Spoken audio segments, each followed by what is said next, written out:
Bonjour à toutes, bienvenue sur TV Touraine. Nous sommes à Fleuret, sur la commune de Cangé, un petit hameau fort sympathique, sur les plaines, on peut dire ça comme ça, côté nord de la Loire, de la Touraine, côté secteur Amboisie.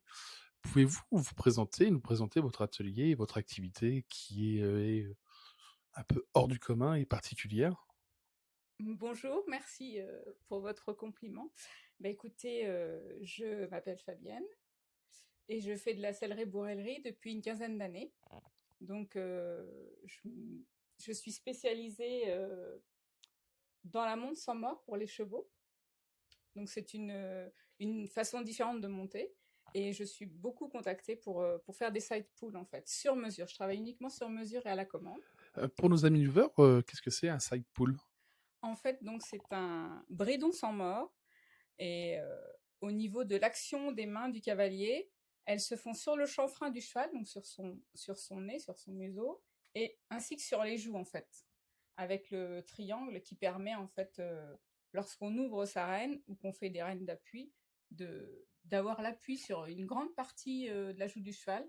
Et en fait, c'est très intéressant pour même en dressage, hein. J'ai des cavalières qui ont fait l'école de légèreté, D'accord. en fait, avec Philippe Carr, et qui en fait, me commandent et recommandent leurs élèves pour avoir un side pool. Ah. Et la différence avec mort et sans mort, le mort, si je vais parler devant la Voilà, caméra, c'est c'est dans qu'il y la a un bouche, accès voilà. simple ça qui est dans la bouche et qui peut faire mal au niveau des mâchoires au cheval. Au niveau en fait, des gencives. Et après, tout dépend de la main du cavalier, hein, c'est comme tout, hein.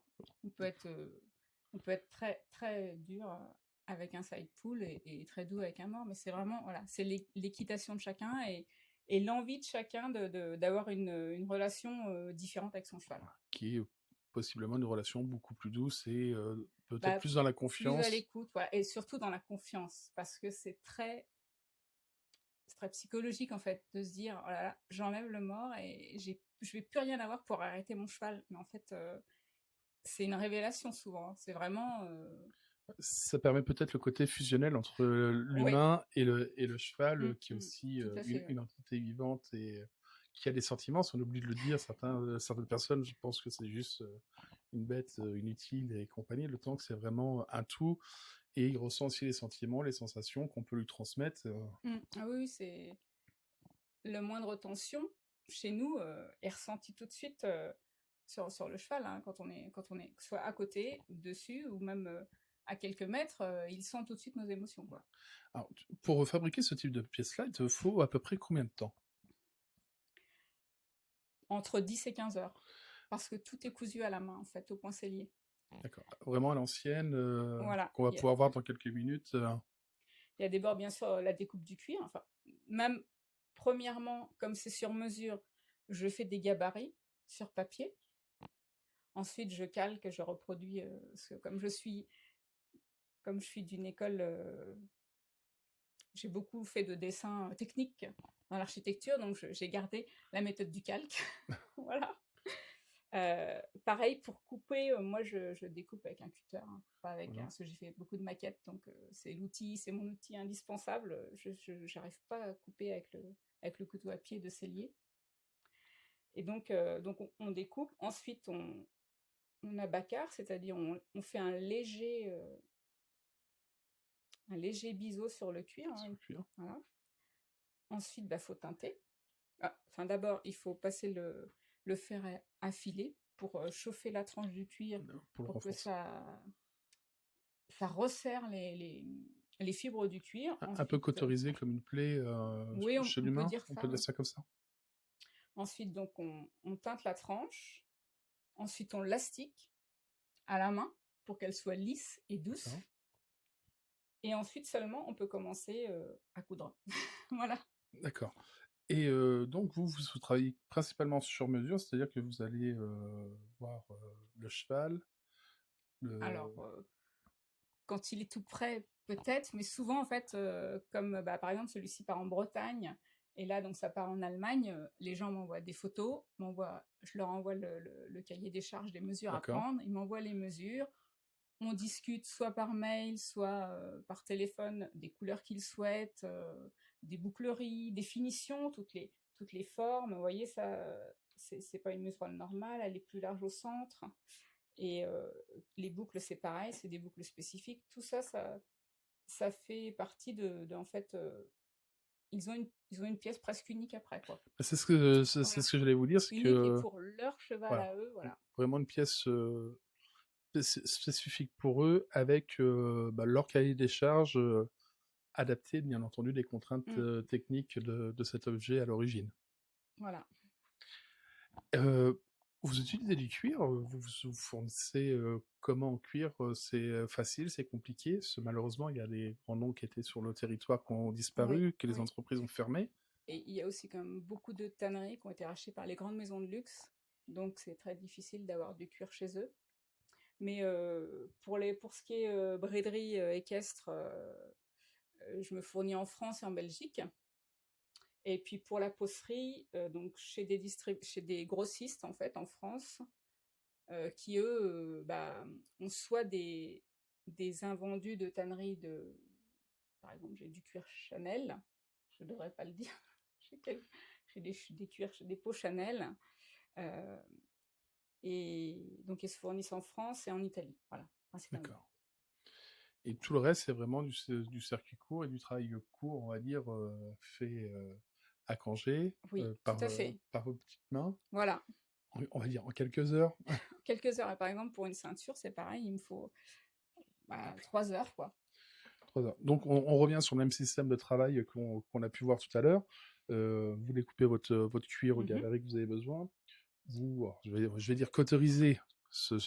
Pour moi, Je peux vous faire une petite démo si vous si vous voulez, voulez, oui. par exemple, là, bon, c'est un du demi-dossé, c'est pour faire de la briderie, mais par exemple, pour vous montrer ce que c'est d'abacarer le cuir, parce que là, vous avez la tranche brute. Donc, quand vous touchez, si vous voulez, c'est coupant, quoi. Enfin, je veux dire, c'est... Oui, on sent que... Et donc, même pour une ceinture, voilà, la différence, c'est que c'est arrondi, c'est lisse, c'est doux. Donc là, j'ai ce qu'on appelle un abacaré. Et donc, en fait, excusez-moi, je suis gauchère, donc en fait, je vais biseauter la tranche comme ça. Voilà. Et évidemment, il faut le faire sur l'envers aussi. Et là, donc, vous voyez, d'un côté, c'est l'arrêté net, et là, vous avez un petit chanfrein, en fait. Voilà, de part et d'autre. Et après, on passe à l'étape de Donc teinter après, et de... filetage à chaud. Et ensuite, teinte, asticage. Donc l'asticage, c'est avec ce petit outil. Donc, c'est ça, jusqu'à D'accord. ce que ce soit bien lisse, Bien bien doux. lisse. Des fois, il faut passer une deuxième couche. Alors, vulgairement, la c'est un peu une sorte de papier pour poncer, si je peux dire vulgairement. Très Non, c'est vulgairement. plutôt un lustrage. Un Voilà. putain lustrage. Voilà, plutôt D'accord. lustrage de finition. Ok. Je veux Pardon. le micro. Je suis pas à l'aise avec deux micros. Déjà, un, c'est compliqué, alors deux. Donc, on peut voir aussi sur la table que vous faites d'autres éléments. Là, vous avez évoqué les ceintures. Vous faites aussi de la maroquinerie, des sacs. Hmm. Comment vous est venue cette idée de passer de l'univers équestre à l'univers un peu plus luxueux, un peu plus, quand je dis luxueux, je me comprends, un peu plus mode de la maroquinerie? En fait, c'est quelque chose dont j'avais envie depuis longtemps, mais je trouvais jamais le temps. C'est toujours beaucoup, beaucoup de commandes. Et puis, j'ai eu l'opportunité d'avoir une petite pause, et du coup, j'ai commencé. J'avais envie de me diversifier, surtout pour me faire connaître aussi dans la région, parce que finalement, là, je vends la France, l'Europe, même j'ai vendu de ceinture aux États-Unis, mais les gens de la région, tout le monde n'a pas de cheval, voilà, j'avais envie de me diversifier, de toucher plus de monde. D'accord. Et là, c'est un exemple de pièce. Par exemple, si je veux une pièce unique qui sort un peu de l'ordinaire avec des codes, des dimensions particulières, je peux prendre contact avec vous, mais comment? Alors, par mail pour par mail ou par téléphone, on va dire. Mais c'est vrai que souvent, comme les gens ne sont pas du coin, c'est souvent par mail. Mais bien sûr, je reçois régulièrement des personnes qui sont sur le secteur et qui ont envie de quelque chose de spécifique. Voilà. Donc, quelle est donc votre adresse email? Donc c'est fabienne.sellerie@outlook.com. Est-ce que vous êtes présent aussi sur les réseaux sociaux, type Facebook Oui, tout à fait. Oui, oui, j'ai une page Facebook et une page Instagram qui est vrai que j'ai un peu déserté. J'ai eu une année 2024 assez compliquée, donc j'ai préféré prendre un peu de recul. Je sais pas si on peut en parler. sur les réseaux sociaux? Oui, voilà, on va dire que j'ai préféré prendre un peu de recul sur les réseaux sociaux. Ah oui, on va rebondir dessus pour faire un peu de prévention. Les réseaux sociaux, c'est bien, c'est magnifique. Nous sommes les premiers à communiquer dessus. Malheureusement, il y a des personnes, des fois mal intentionnées, des haters, qui critiquent sans savoir, sans connaître, qui sont là, leur seul plaisir, c'est de critiquer les gens et de faire du mal. C'est bien malheureux, parce que les réseaux sociaux peuvent être un espace merveilleux de découverte, et la preuve en est, notre média, on l'espère, a cette utilité-là de faire découvrir des métiers, des personnes, de l'humain avant tout, et les gens, encore une fois, qui sont cachés derrière leur écran, des fois c'est magique, ils oublient qu'ils sont des êtres humains, et si je peux dire, le démon, sans terme religieux, mais le côté malsain, méchant, ressort très vite, et Oui, surtout le côté jalousie, je pense. Donc après le petit message de prévention et sur les haters, et pas que, l'univers virtuel est assez particulier. Vous avez fait une pause d'à peu près d'un an. Donc grâce à notre reportage, ou à cause, je vais dire plutôt à cause, on va peut-être avoir le bonheur de vous retrouver sur vos réseaux sociaux. oui, bien sûr, je ne suis pas restée inactive pendant cette année, hein. J'ai travaillé, j'ai fait des créations inédites. Ça m'a vraiment sorti de mon quotidien et c'est se lancer un peu des défis aussi. Donc ça m'a vraiment reboosté, on va dire. C'est vraiment un métier vraiment spécifique, et un métier de cœur qui est rempli de défis, parce que chaque animal est différent, chaque sac est différent, parce que chaque client a des besoins, des envies complètement différentes. Ça doit être un défi Oui, quotidien. oui, oui, c'est sûr, parce que parfois les clients, en fait, ils ont envie d'un side pool, mais finalement, il y a tellement de choix sur mon site qu'ils sont complètement perdus. Il faut vraiment les guider pour choisir même jusqu'à la couleur, quoi. Ils osent pas aller vers des choses un peu plus flashy, qui sortent un peu du classique, et c'est dommage. Moi, personnellement, je me verrais très bien avec ce petit sac en bandoulière. Apparemment, la personne derrière la caméra, Vanessa, n'est pas forcément d'accord. Et bon, c'est pas grave.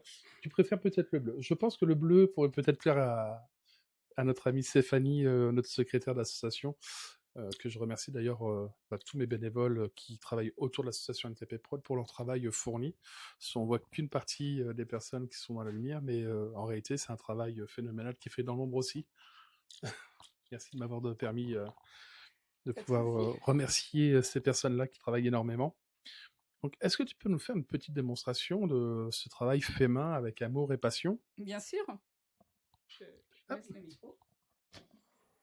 Donc là, par exemple, je vais vous montrer comment coudre. J'ai pré-percé les trous, hein. J'ai déjà fait le perçage de, de la muserolle. Donc là, en fait, c'est un cuir et à l'intérieur, il y a du néoprène. C'est pour faire un effet amortissant et donner plus de moelleux pour le cheval. Le système de perçage se fait quasiment, si on peut dire, avec un système de pointeau?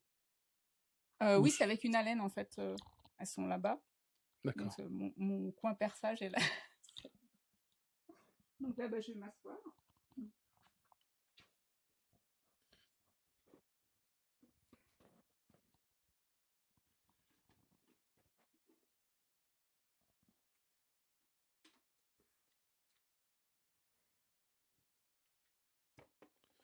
Et là, ça nous permet de découvrir, puis à vos potentiels clients, de découvrir votre métier, le travail qui est fait vraiment, on va dire, encore dans l'ombre. Si on pense pas que on passe autant de temps que ça à coudre, et surtout à la main. Si on peut imaginer à l'époque où on est, où il y a des machines qui font tout. Oui, alors oui, les machines, c'est bien. Ça.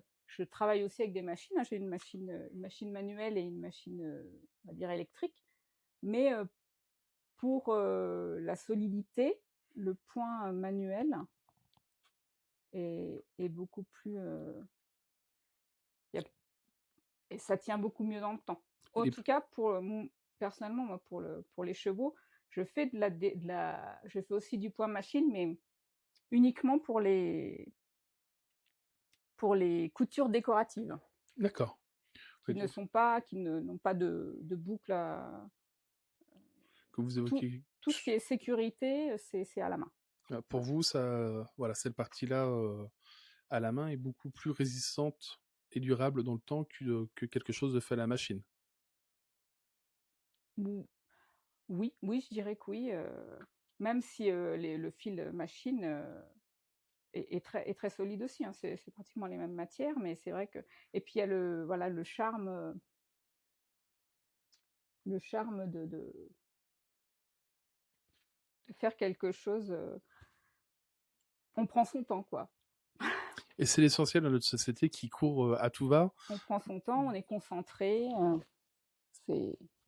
Ça peut être aussi une certaine forme de relaxation. Oui, ouais, ouais, on peut dire ça, c'est vrai. Donc là, c'est le point de départ. Donc en fait, c'est un point qu'on refait sur lui-même.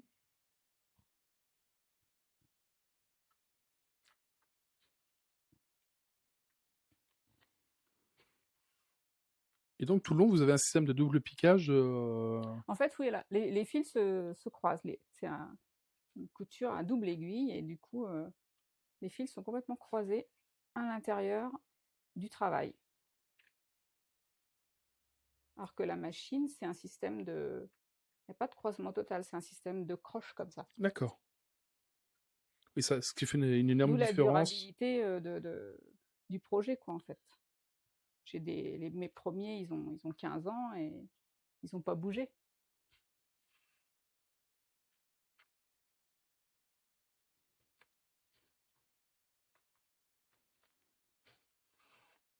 Et du coup, c'est comme ça que j'ai une clientèle fidèle aussi qui me recommande soit un autre projet pour le même cheval, soit pour la relève, nouveau ou une modification.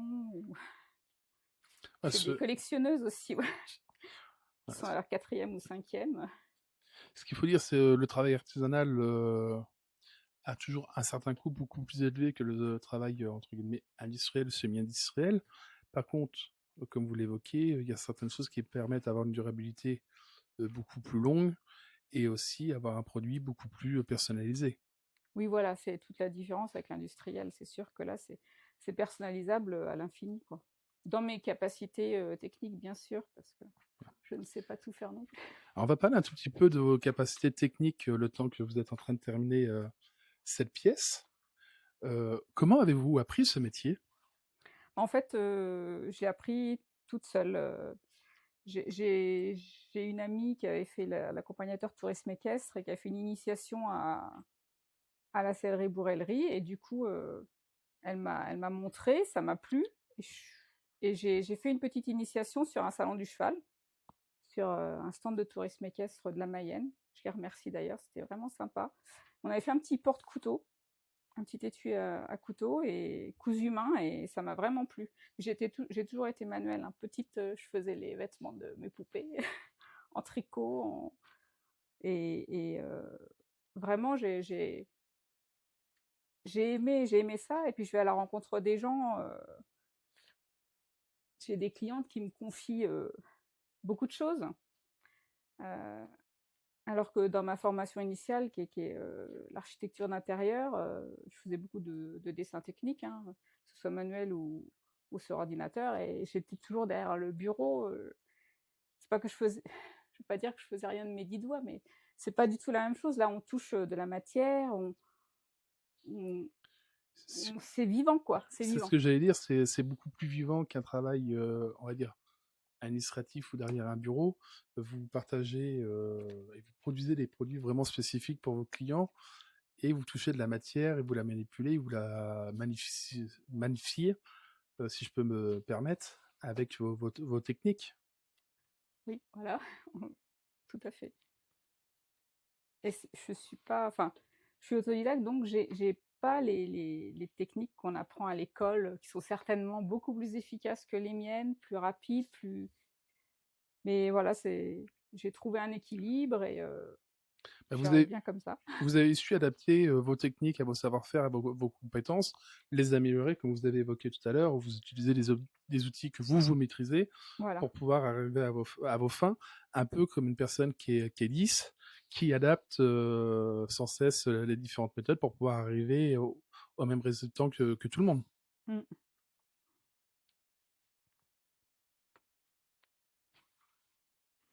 Alors quand on veut faire, c'est toujours, on a toujours l'impression que c'est super facile, super simple à faire. Oui, oui, pour arriver à cette vitesse. Et encore, je vais pas très vite. Puis c'est vrai que ça vient pas comme ça, hein. Il y a eu quand même quelques années, et au fur et à mesure, j'ai adapté mon- comment dire, mes instruments de travail, parce que bah, c'est des gestes très répétitifs, donc les tendinites, j'ai eu 2 tendinites à chaque épaule, donc voilà, faut se ménager aussi. On peut appeler cela un métier d'art aussi. C'est vraiment de Oui, oui, l'art. oui. Bah, je suis artisan d'art en fait depuis 2015, je crois.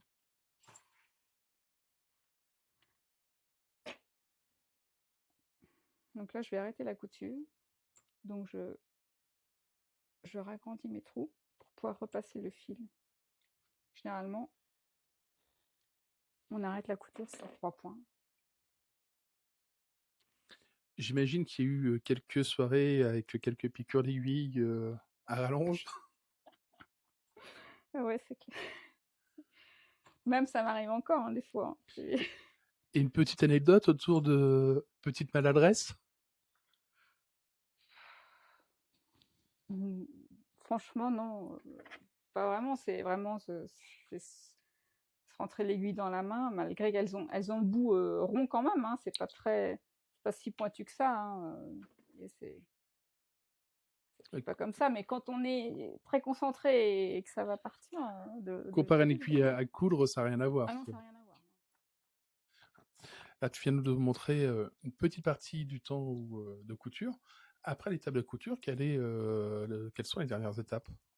Donc en fait, je finis je perce les trous, hein, bien sûr, je finis de tout coudre, j'étale tout sur une surface blanche, et je regarde tous les défauts, j'enlève les petits morceaux de colle par exemple qui peuvent rester, tout ça. Je refais un tour sur les tranches, voir s'il manque pas un petit peu de teinture tranche. Ensuite, je graisse l'ensemble, puisque ça va partir pour des chevaux. Il faut que ce soit protégé. Le client peut s'en servir dès que ça arrive. D'accord. Donc, je graisse, je laisse sécher, je lustre. Ensuite, je fais les photos pour le client. Et puis, je lui envoie. D'accord. Très bien. Bah, je vous remercie de vous avoir accueilli dans votre atelier, de nous avoir montré votre savoir-faire et vos œuvres. On peut dire que c'est des œuvres qui sont magnifiques, avec un savoir-faire très particulier. Cher ami viewer, si vous souhaitez découvrir ce métier, poser des questions à cette charmante demoiselle, n'hésitez pas à prendre contact avec elle directement sur sa boîte mail ou via ses réseaux sociaux que vous pourrez retrouver en descriptif sous les vidéos. Et à très bientôt sur TV Touraine.